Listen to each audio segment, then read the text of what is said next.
What's going on, guys? We're back, part three, dude. I'm sweating.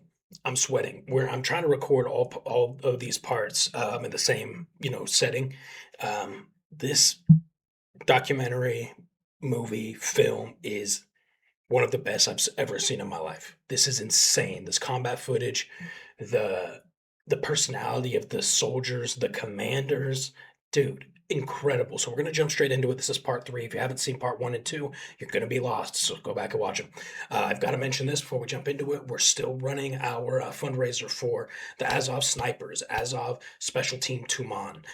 They are it's a super solid group of snipers and marksmen within Azov Corps, and they need our help getting some optics. So our goal is 50,000 USD. I believe we're getting up to 20K right now. I'll show it right here if I remember. So if you're willing and able, link in description. Discord, link in description. Merch, you guys know all that shit. Link in description. Frontline PBS. This is the channel. Go to this channel, subscribe, and share this video, man. This only has 2 million views. It should have 20 million minimum. Part three. Let's go. Reclaim villages and trenches dug by Russian forces. Ukraine says it has liberated several villages from the Russians in recent days. Villagers emerged from the basements, the bunkers they've been hiding in, and we're overjoyed to see Ukrainian troops there, to see the blue and yellow Ukrainian flag flying over their village once again. Over in the northeast, that cauldron of violence, Bakhmut, has also been the scene of some Ukrainian gains of a few kilometers in recent days. Ukraine also taking high casualties. Ukraine is a relative David to Russia's Goliath. It can't afford to lose 3 times the soldiers that Russia does, so it has to proceed carefully. If that isn't good enough, and actually they still end up in a stalemate, Western confidence is likely to dip. If we're not getting results here, then perhaps Ukraine wants to think about another plan, even some land concessions for peace. If Ukraine falls, then Russian forces will be on Europe's doorstep. It becomes NATO's war. I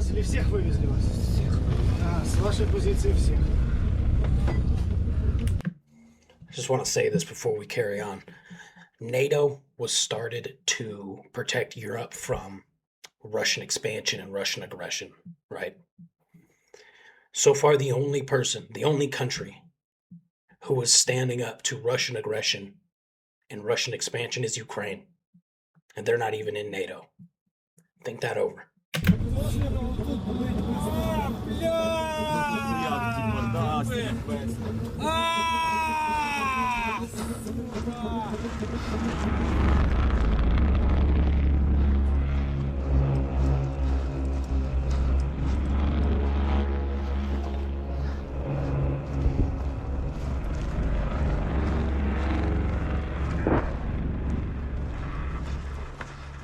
This is how we used to move in 2023 before thermal drones.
I get nightmares about the infills and exfills in the dark like this. And it feels like you're just moving forever and it's never going to stop. And when we were infilling in the nighttime. Like I said, it was 2023. I was in the International Legion. It was winter and it was so cold. And I still, like, I literally have more PTSD from the infills and exfills than I do from any of the combat operations.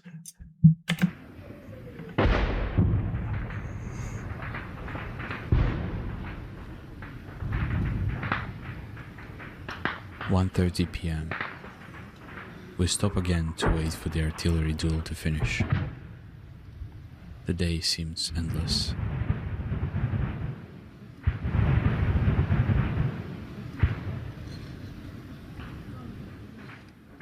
After his injury, Fedya was sent to the hospital.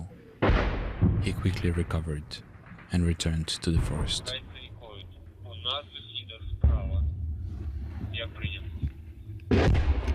Плюс, можливий накат справа, прийняв. Прийняв. Працює по банді, вірно? По Андріївці. І також відпрацював зі 110-го азимуту прийом. Теж по Андріївці.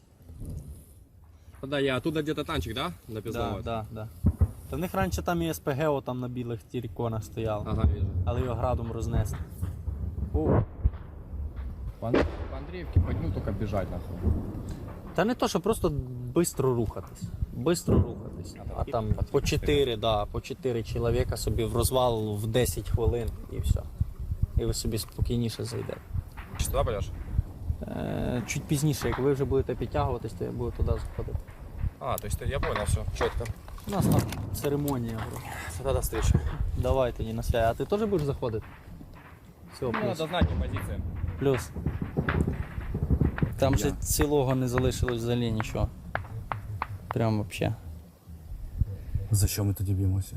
Ну, щоб відбудувати це. Це ж наші землі. Як не крути, от навіть тим самим прикладом ці поля, там посадки, все ж відростає. Все наново зацвітає, росте. Так само і міста, всі, які ми відвоюємо, так само з часом вони відбудуються. І може ми наоборот заживемо ще й краще. Так як ми оберемо весь цей совок, а все почнемо з нуля. Я рахую, що війна – це, мабуть, самий класний момент в житті, що можна от прям все почати з нуля. І в нас такий зараз момент. Нам треба дожати, вибити підара і все почнемо з нуля. І я думаю, в нас буде все добре. Dude, profound statements. Seriously. А наші працюють за азимутом 80, як прийняв. А панду на... Літають тут бджолки. It might sound like I saw in the comments somebody says I'm glazing these guys. For one, that word's gay. For two, I am absolutely, because I know what it's like to be in their shoes, and making these kinds of comments and having this kind of energy, like I said, is so difficult, dude. And it's just I'm blown away by these guys, genuinely. Нам не фоткати, я ще не заробив. Ти що? Я ще не заробив. Я ще тільки перевіряю. Що не зробив, то перестаньте. Це твій перший вихід? Прийти сюди і дойти до сюди. Ви вже зробили більше, ніж більшість нашого народу. So this guy said, don't film me because I haven't done anything yet. I haven't earned it. This guy's sitting in a trench, a handful of meters away from the enemy. And he's saying, I haven't done anything yet. Don't film me. I mean, talk about humility.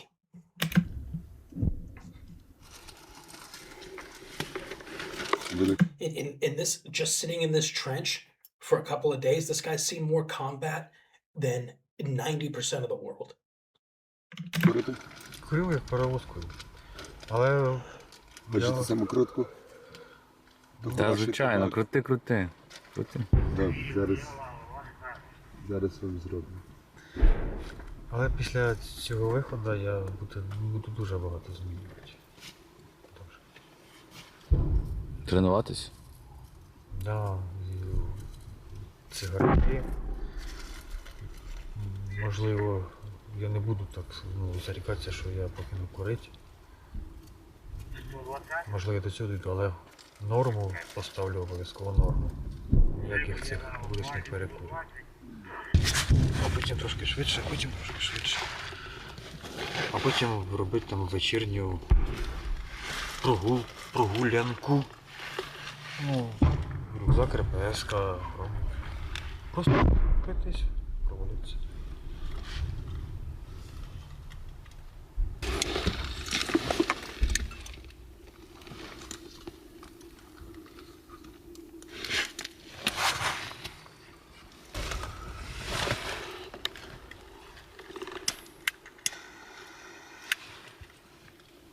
Hand rolled.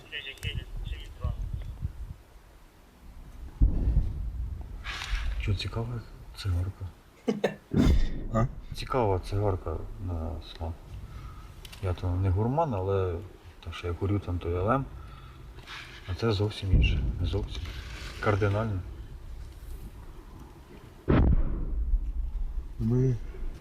Мені ці набагато більше, ніж сигарети подобаються. Бо ти, по-перше, крутиш сам і куриш менше. Тому що тобі треба час, щоб скрутити. Це набагато більше і рішень.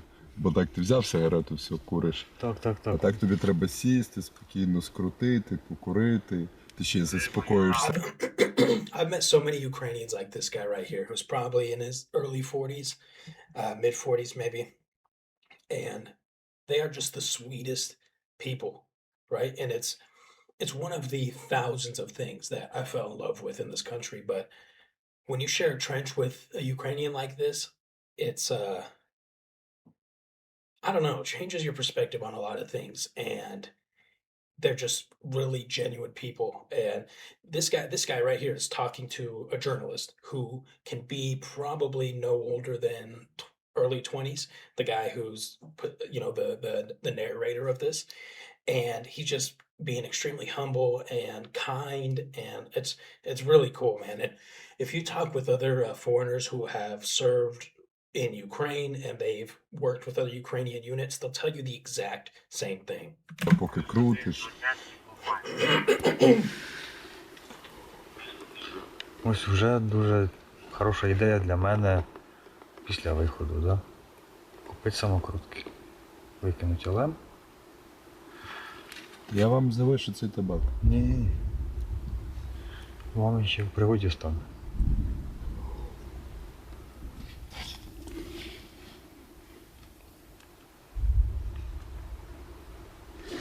Не подобається? Ні, не подобаються твої самокрутки. Не подобається? Ні. Можеш сам собі скрутити. Та ні, справа не в тому.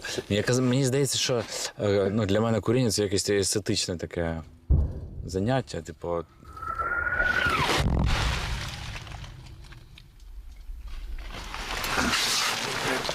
Естетичне заняття.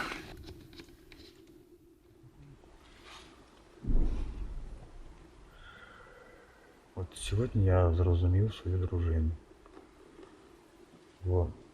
От що вона за мене переживає. Бо я сьогодні почав переживати за неї. І я почав переживати за неї за те, що вона переживає за мене. Що вона ходить на роботу, працює, тягне, допомагає дітям, допомагає внукові, глядить його. І плюс до того їй треба ще скільки сили на ці переживання. От я сьогодні переживаю за ту воду, щоб завести до зими в хату. Бо все-таки маленька дитина. Звісно, щоб каналізацію зробити, вода головніше всього. В колодязі упала вода і зробилась грязно. Ми скважину просверлили лише на 15 метрів глибше колодязя, і там можна бути чиста вода, по-перше, по-друге, що її достатньо, бо в колодязі вже недостатньо води. Дружині ви розповіли, де ви? Зараз уже так. І що вона? Додому їдь. Їдь додому. Любою ціною, любим методом їдь додому. А ти? А я ж кажу, ти ж знаєш, що я не приїду. Каже, я знаю, але ж я повинна тебе просити.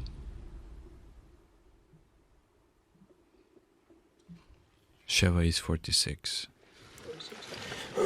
At the beginning of the counteroffensive, he left a comfortable position in the military police to volunteer with the 3rd Assault Brigade.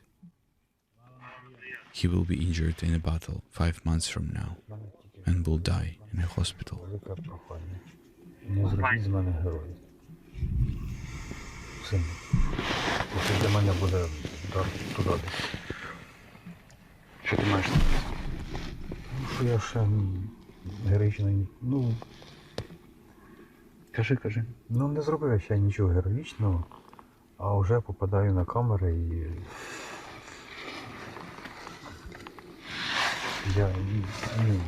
Так не можна. Бо є люди, які багато вже скільки зробили. Реально багато.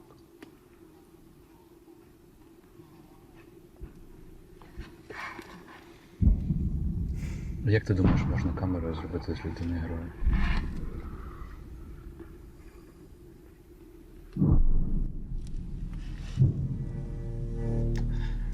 That was a great question. He said, how do you think, like, just being filmed isn't what makes you a hero or not a hero, right? But this is something I've actually talked about, or I've talked about a little bit, but wanted to talk about more, is this feeling of never doing enough, right? There's this super kind of toxic ideology that toxic to yourself, that you feel like you know somebody, for example, who has assaulted a trench and he killed 6 Russians just himself. So now you think until you do that, you're not shit, right? It doesn't matter what you've done in this war, but you haven't done that, so you can't say that you've really done anything because that guy's done this or that or this. It's super common. I feel it myself, right? I know other people who have done more than I have in this country also feel it, right? So it's just like you've always got this, you're always looking. There's this quote that I've heard, and it says, "Comparison is the thief of joy." Thomas Jefferson or somebody. Comparison is the thief of joy, and it's true. When you're comparing your service or your acts of bravery to somebody else's, it removes, to yourself, you're removing that heroicness. And it's not fair to yourself, right? So this guy, just the fact that he left a military police position, which, mind you, is a very comfortable position here in Ukraine, and a lot of the population isn't a big fan of the police because the police are able to get out of going to the front because they have their police work to do. So a lot of civilians are like, you should, go do some real service, go to the fucking front instead of pull me over for a ticket, right? This guy left that one of those positions or similar type position, right, to go sit in a trench 100 meters outside of Andriivka. So just that in itself is heroic, let alone going through the 3rd Assault Brigade, voluntarily going through their training. And then now he's here in a combat AO, and he's getting onto this armored vehicle and infilling to a position under enemy fire. That's heroic. Now he gets dropped off by this APC, and he's moving on foot to get into position under enemy fire. He's moving towards the enemy. That's heroic. Now he's sitting in a trench that the Russians cannot have because they are there. That's heroic. So it breaks my heart when I hear somebody like that say, I haven't done anything yet. Don't film me because I haven't done anything heroic yet. And then 5 months later, he dies.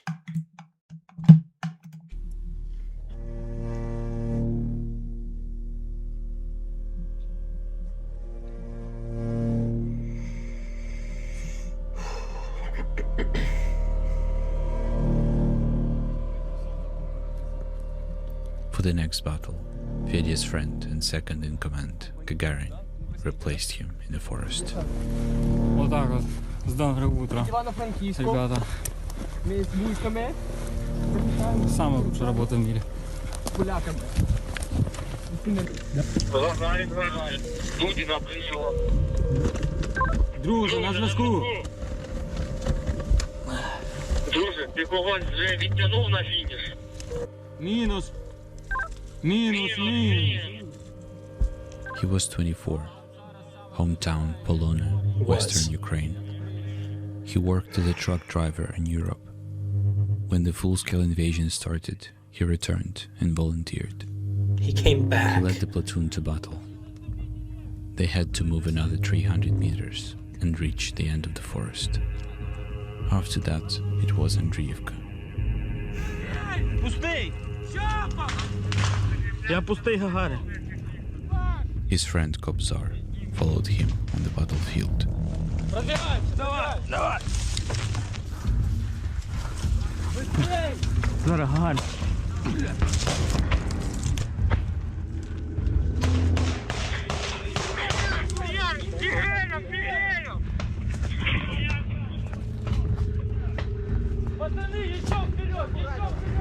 Кого?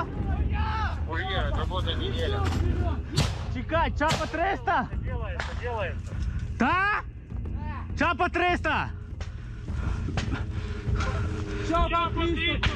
Давай.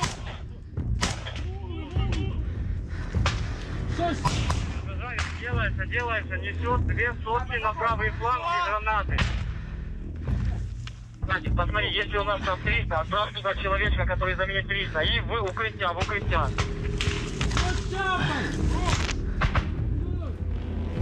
Гагарин, 100 300. Ага. Чапа 300, давайте сотку, плюс одного, плюс пул, быстро! Аполлон, вперед, давай!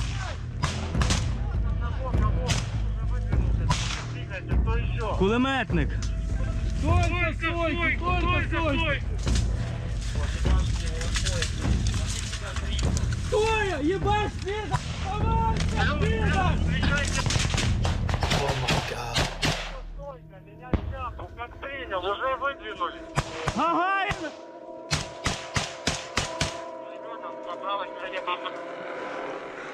Гагарин 200 або 300, пацани! Зупинили прохід, пацани тримаєм! Пацани тримаєм, не відходим!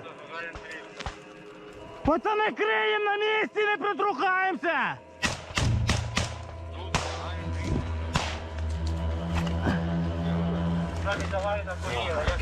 Гагарин!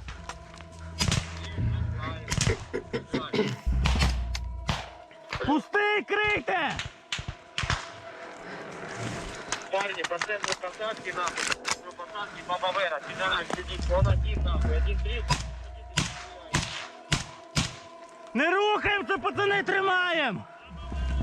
Парни, тут только 2 пидораса перед вами. Всего лишь 2 пидораса. Один из них 300 ебаный, мотается хуесос. Риба! Гагарин, походу, 200, риба! Та ляж, блядь!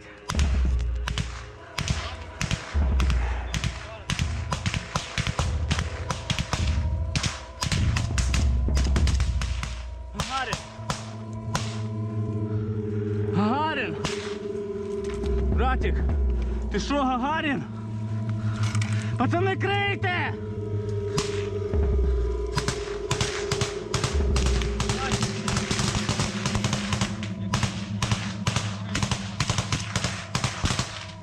Гагарин! Парни, гранаты, правый фланг. 2 гранаты нахуй, вон. Доложите обстановку, статус, парни, статус. Пацани, мінус Гагарин, папа! Гагарин 200! Плюс, держите правый фланг. Парни, гранаты, гранаты. Гранаты. Пустий! Мулів! Мулів треба, блядь, щоб його забрали. Мули вийшли.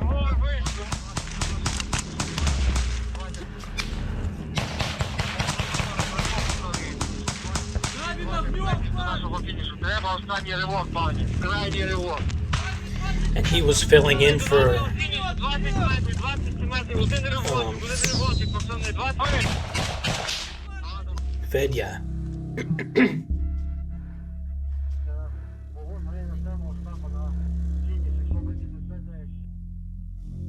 huge push.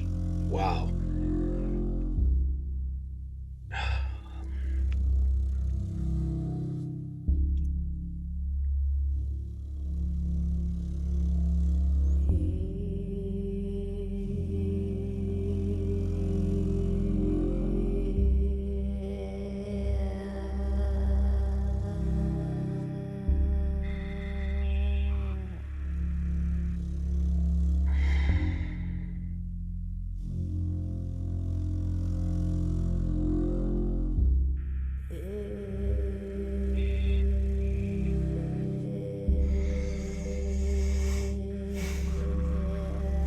Gagarin was laid to rest in his hometown, Polona, 972 kilometers from Andreevka.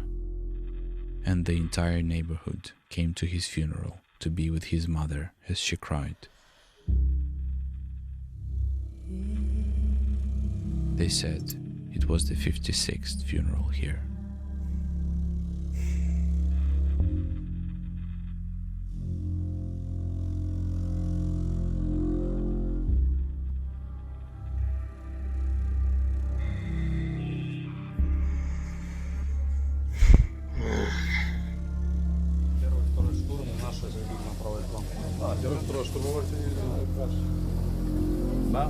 Кажуть, герої не вмирають, реально, от, не біжте, пацани, без обід.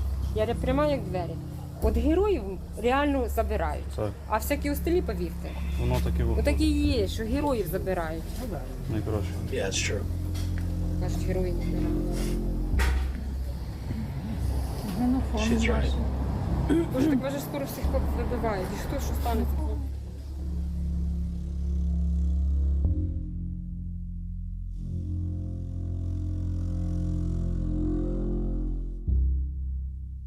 Kobzar, the soldier who held Gagarin's hand as he was dying in the forest, will be killed 5 months from now by a drone strike in a battle for another village. Jesus.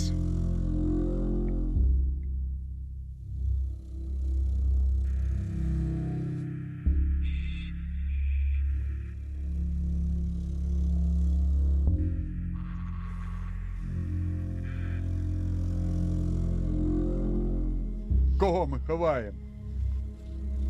Ми ховаємо дітей наших. Жінки ховають своїх чоловіків. Діти ховають своїх батьків. І, на жаль, ми ховаємо ще батьків ненароджених дітей.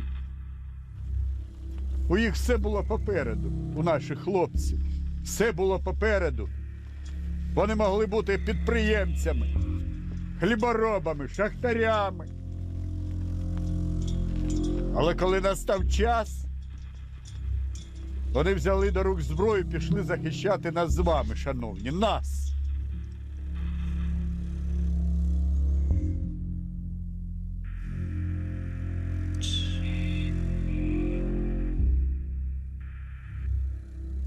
Western officials have expressed disappointment in a much vaunted counteroffensive, which began in June.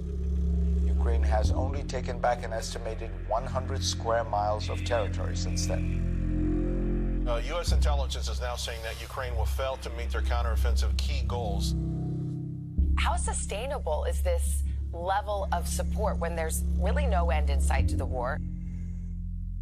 Russia has millions more men from whom to draw.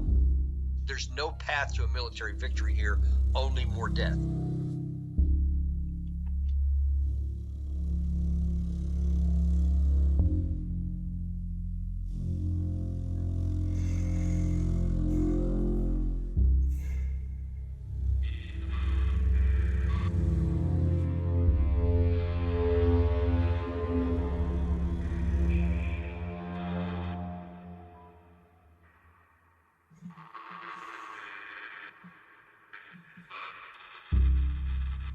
God, it doesn't even look real, dude. It looks AI generated. But I know it is. No, it's real.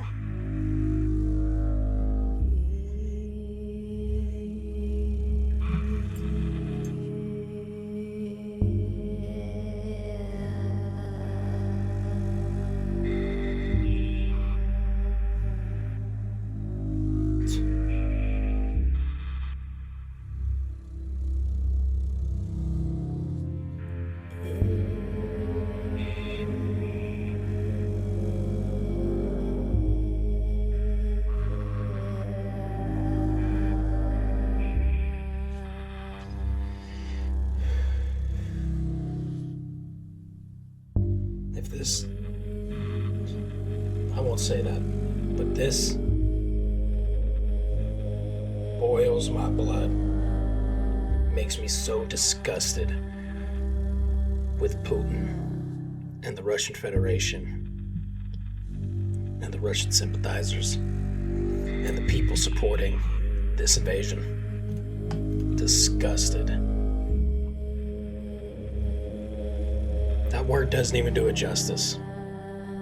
If there was a stronger word than disgusted, that's what it would be. Vile. These people are vile.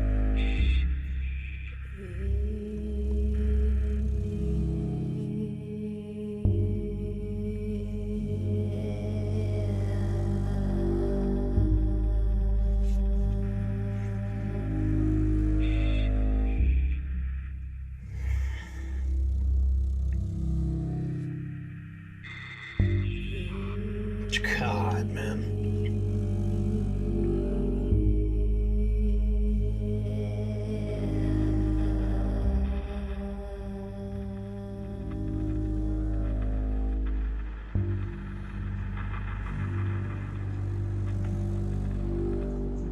The counteroffensive was failing. Few believed Ukraine could advance any further, but the brigade decided to make its last stand. As Gagarin was laid to rest, the final battle for Andriivka began. All right, this is perfect place to finish, even though, God, that was heavy, dude. That was the heaviest episode so far. It is so heartbreaking that every time the narrator, the journalist, the reporter, whatever, talks with these guys and introduces somebody, he says they die. They get injured and then die 5 months from now. Oh, God, man. Rest in peace, Gagarin. Hero, bro. Hero doesn't do it justice. That word doesn't do it.